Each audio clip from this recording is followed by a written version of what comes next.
Hey there. Ever wondered about the difference between trading and investing? A lot of people use these terms interchangeably, but they're actually quite different approaches to growing your money. Today I'm going to break down everything you need to know to figure out which path might be right for you. Think of it this way. Trading is like surfing. You're riding short-term waves looking for quick wins, while investing is more like planting a tree. You're in it for the long-term growth.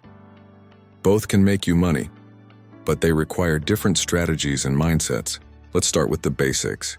Trading involves actively buying and selling assets, stocks, cryptocurrencies, or forex, over short periods, sometimes even within the same day. Traders try to profit from short-term price movements and market volatility.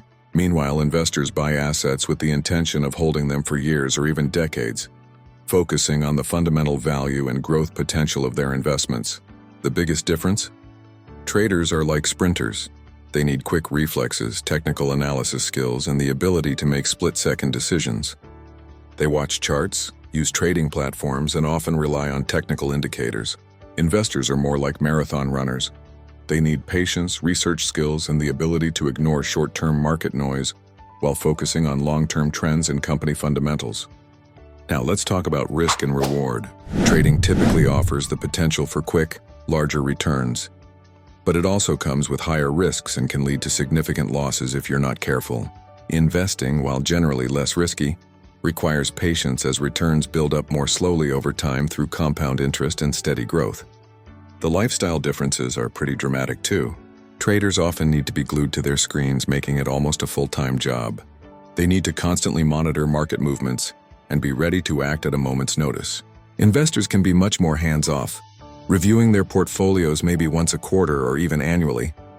Here's something people often overlook: the costs. Trading involves more frequent transactions, which means more commission fees and potentially higher taxes due to short-term capital gains. Investing usually has lower costs since you're making fewer trades, and you might benefit from lower long-term capital gains tax rates. So which one is right for you? Ask yourself these questions. How much time can you dedicate to the markets? What's your risk tolerance? Do you prefer quick action or patient strategy? If you enjoy analyzing market trends and can handle the stress of short-term volatility, trading might be your thing. If you prefer a more relaxed approach and are comfortable with letting your money grow slowly but steadily, investing might be better suited for you. Remember, these aren't mutually exclusive. Many people combine both approaches, investing for long-term security while allocating a smaller portion of their portfolio for active trading. The key is finding the balance that works for your goals, lifestyle, and personality. Just make sure to start small, learn continuously, and never risk more than you can afford to lose. Whether you choose trading, investing, or a mix of both, success comes to those who approach it with knowledge, discipline, and a clear strategy. Like, share, and subscribe channel for more trading tips.